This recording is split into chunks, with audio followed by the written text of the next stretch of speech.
Hey everyone, welcome back to PodBites, where we break down complex medical topics into bite sized pieces, perfect for your commute, coffee break, or whenever curiosity calls. I'm Nour, and I'm accompanied by my bestie Tala. And if you ever see us in uni with matching fits and hijabs, just know it was by accident. For today's episode, sadly we're not matching, but we have a very interesting topic. It's all about a symptom every clinician sees and every patient hates: diarrhea. Thank you, Noor, for the wonderful introduction, but let's not make this episode about our outfits. This one is extremely high yield. Diarrhea shows up in clinics, emergency rooms, and inpatient wards. And if you do not approach it systematically, it can get overwhelming very quickly. So today, we will build this step by step. We will start with acute diarrhea, move to chronic diarrhea, and then wrap things up with some treatment modalities. Clinically, diarrhea is defined as increased stool frequency, more than 3 times per day, along with increased liquidity. It is not just frequency, consistency matters too. Duration is key here. Acute diarrhea lasts less than 2 weeks. Persistent diarrhea lasts 2 to 4 weeks. Chronic diarrhea is anything beyond 4 weeks. That 4-week cutoff is important because most infectious causes should resolve by then. If they do not, we need to start thinking differently. So, what's actually happening physiologically, Tala? At its core, diarrhea occurs when water secretion exceeds water absorption. This can happen through 4 main mechanisms: secretory, where we have an increase in secretion; osmotic, when we have impaired absorption; inflammatory, and abnormal motility. Clinically, one of the first questions we ask is whether the diarrhea is watery or bloody. Watery diarrhea usually points to small bowel involvement and tends to be large volume with minimal fever. Bloody diarrhea suggests large bowel involvement, inflammation, fever, urgency, and tenesmus.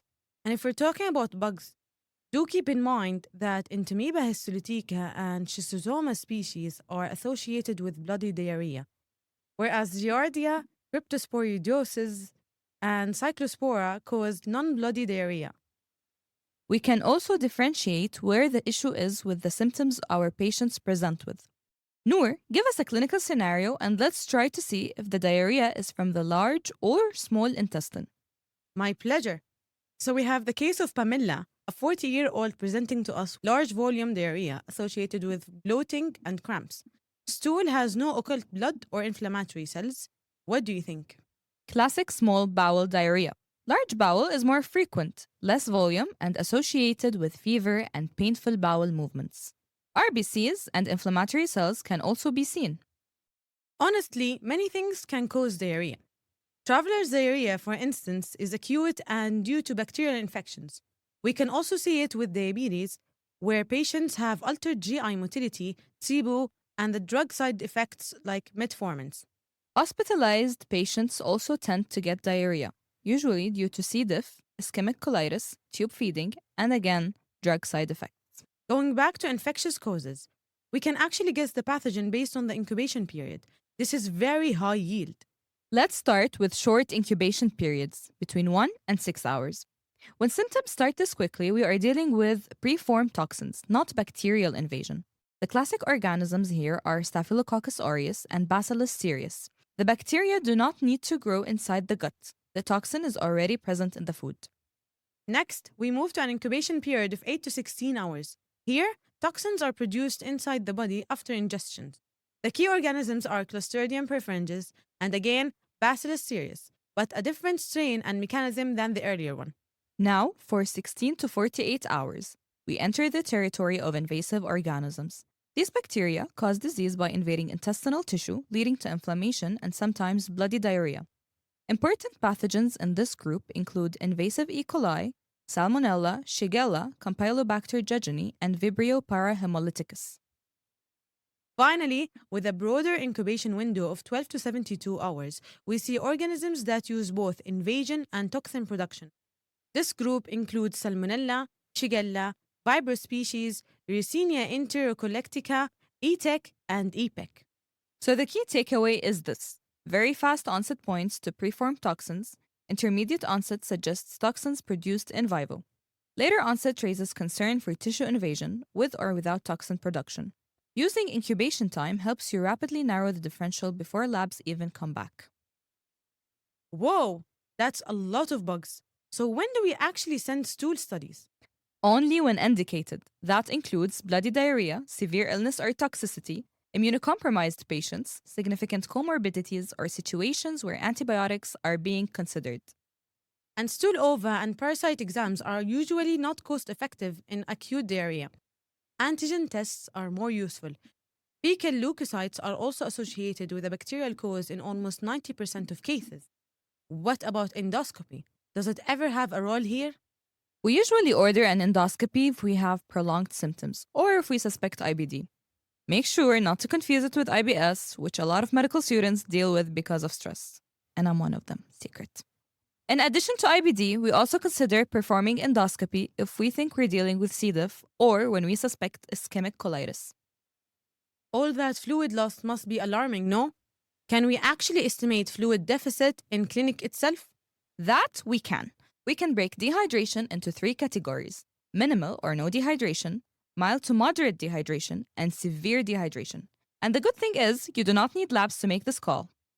An easy way to recall this is to remember the triplets Mimi, Moody, and Steven.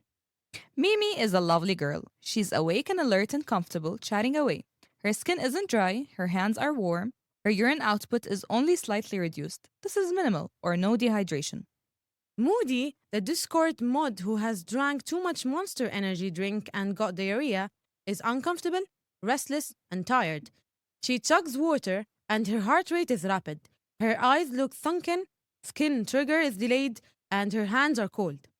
She only needs oral rehydration therapy and close monitoring, maybe even the Brad diet for a while: bananas, rice, applesauce, and toast. Steven, he ain't doing too well. He's very lethargic, thready pulse, barely responsive. Interestingly, he's not too thirsty either. Skin turgor remains stented for more than 2 seconds. He needs immediate IV fluids. We cover the more common acute diarrhea.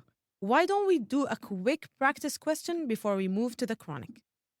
A patient developed diarrhea after being admitted to the hospital and being treated with antibiotics. What is a causative agent? A. Clostridium difficile. B. Norovirus. C. Vibrio cholera. D. Giardia lamblia. Definitely choice A, C. difficile. Remember, listeners, always trust your gut, except during diarrhea. All right, now for chronic. It's a diagnostic problem, not an infection problem. It is defined as diarrhea lasting more than 4 weeks. And history is the most important part of the workup. Walk us through the main categories. There are 6 major categories: osmotic, secretory, inflammatory, motility disorders, fatty diarrhea, and factitious diarrhea. Looks like we got our work cut off for us. Let's focus on osmotic versus secretory diarrhea, since that is exam gold.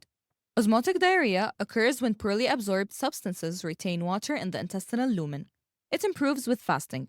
Common causes include lactose intolerance, magnesium-containing antacids, laxative abuse, and carbohydrate malabsorption. And secretory diarrhea? Secretory diarrhea is typically large volume, often more than 1 liter per day, and it does not improve with fasting. Causes include infections, hormone-secreting tumors like vipomas or carcinoid tumors, bile acid malabsorption, and medications. What about inflammatory diarrhea? Inflammatory diarrhea results from mucosal injury, leading to blood, protein, or mucus outpouring. Think inflammatory bowel disease, microscopic colitis, chronic infections, or ischemia. Another name for it is oxidative diarrhea. Those two names are actually used interchangeably. And fatty diarrhea? Fatty diarrhea presents as bulky, greasy stools. Causes include pancreatic exocrine insufficiency, celiac disease, small intestinal bacterial overgrowth, and bile acid deficiency. Evaluation is similar to that of acute. All right, let's do a quick review. Keep it structured. Start with a detailed history, including onset, duration, nocturnal symptoms, and weight loss. Review medications and diet. Order targeted labs such as CBC, CRP, iron studies, and B12. Stool studies may include calprotectin, fat analysis, and electrolytes. Endoscopy is reserved for patients with red flags. Osmolar gap can also help us in diagnosis. Let's now do a rapid-fire round of management pearls. Rehydration always comes first. Treat the underlying cause, not just the symptom. Correct nutritional deficiencies. Use loperamide only after infection has been ruled out. Antibiotics are reserved for specific indications. Diarrhea, because patience is not an intestinal virtue. I'm also quite impatient, so let's do a quick question before we proceed. A 45-year-old woman presents with chronic watery diarrhea that persists during fasting. Stool osmotic gap is low, imaging is unremarkable. What is the most likely mechanism? A. Osmotic diarrhea. B. Inflammatory diarrhea. C. Secretory diarrhea. D. Fat malabsorption. And E. Irritable bowel syndrome. The correct answer is C, secretory diarrhea. Large volume, no improvement with fasting, and a low osmotic gap. All right, now that we've talked about diarrhea in general, let's zoom in on treatment, specifically antidiarrheal drugs. This is where pharmacology meets clinical judgment. While antidiarrheals can provide symptomatic relief, they are not always appropriate. The goal is never to just stop the diarrhea blindly. If you think about it, it's one of the ways our body tries to purge something bad out. So before we even touch medications, what are the main goals when treating diarrhea? 3 things. First, control fluid loss. Second, identify and treat the underlying cause. And third, provide symptomatic relief using antidiarrheal drugs when appropriate. And that last part is where people get into trouble if they are not careful. Antidiarrheal drugs are classified based on their mechanism of action. The main groups are anti-motility drugs, mainly opioids, antimuscarinic drugs, adsorbents and mucosal protectants, and anti-secretory agents like octreotide. Let's start with the most commonly used group. Opioids always make people nervous. Why are they used in diarrhea? Because they act as an agonist mu-opioid receptors in the gut. This leads to decreased propulsive contractions, delayed gastric emptying, reduced intestinal secretion, and increased fluid absorption. So slower drug, drier stool. Exactly. The main opioid antidiarrheals are morphine, codeine, diphenoxylate, and loperamide. Loperamide is everywhere. Why is it so popular? Because it is effective and relatively safe, loperamide does not readily cross the blood-brain barrier, so it has minimal central nervous system effects and low addiction potential. And clinically, what do we use it for? It is used for acute nonspecific diarrhea, traveler's diarrhea, irritable bowel syndrome, and chronic diarrhea associated with inflammatory bowel disease. But there are situations where loperamide is a hard no. Absolutely. It should not be used in bloody diarrhea, bacterial enterocolitis, acute exacerbations of ulcerative colitis, or situations where there is a risk of toxic megacolon. What side effects should we watch out for? The most common is constipation. Patients may also experience dizziness, nausea, and abdominal cramps. Rare but serious complications include paralytic ileus and toxic megacolon. What about antimuscarinic like atropine? They reduce propulsive contractions and decrease cholinergic secretions. However, their adverse effects are significant, including dry mouth, tachycardia, blurred vision, constipation, and urinary retention. Which is why they are rarely used in practice. Next up, adsorbents. These include choline, pectin, activated charcoal, and bismuth subsalicylate. They work by absorbing bacterial toxins and protecting the gastrointestinal mucosa. So they do not stop motility directly. Correct. They mainly improve stool consistency and reduce toxin-mediated irritation. They are commonly used in traveler's diarrhea and mild bacterial infections.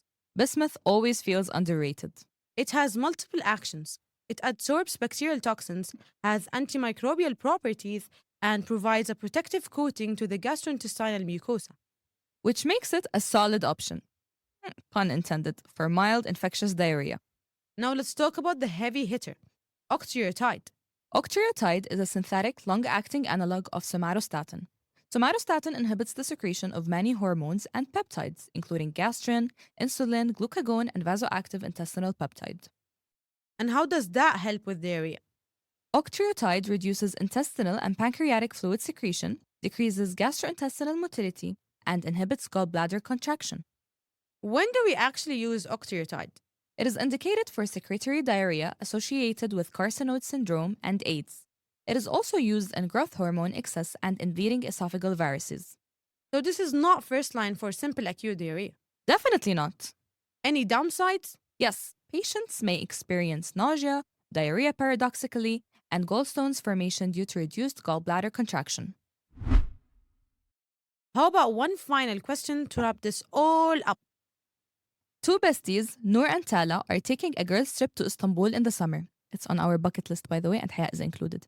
They've recently listened to an awesome podcast episode on diarrhea and are worried they may get it during their travels, especially if they try those famous street oysters. They asked their doctor to prescribe them an agent for it. Which of the following would be effective? A. Omeprazole, B. Loperamide, C. Famotidine, D. Lorazepam. Loperamide is the only drug in this set that has antidiarrheal activity. So B. I'd also recommend they get sunscreen too, even if it's tinted, girlies. Not because it prevents diarrhea, but because it prevents wrinkles. Wow, Noor, that was a lot, huh? Definitely. Let's go over some of the main points we chit-chatted about. We started by reminding ourselves that diarrhea is a symptom, not a diagnosis. We defined it as increased stool frequency and liquidity, and emphasized that duration matters. Acute diarrhea lasts less than 2 weeks. Persistent lasts 2 to 4 weeks, and chronic diarrhea is anything beyond 4 weeks. Then we broke down diarrhea by mechanism, which is the key to not getting overwhelmed. Diarrhea happens when secretion exceeds absorption. And the 4 big mechanisms are secretory, osmotic, inflammatory, and abnormal motility. We also learned how symptoms help localize the problem. Watery, large volume diarrhea with bloating points towards small bowel involvement, while frequent, painful, and low volume diarrhea with fever and blood points towards large bowel disease. And if bugs are involved, incubation period is your best friend. Very rapid onset, within 1 to 6 hours, suggests preformed toxins like Staph aureus and Bacillus cereus. Intermediate onset points towards toxins produced in vivo, like Clostridium perfringens. Later onset raises concerns for invasive organisms such as Salmonella, Shigella, Campylobacter, Vibrio, and pathogenic E. coli. Osmotic gap seals the diagnosis. An osmotic gap below 50 suggests secretory diarrhea. Above 125 suggests osmotic diarrhea. Intermediate values suggest mixed causes. And to manage? Rehydration is always first. Treat the underlying cause, correct nutritional deficiencies.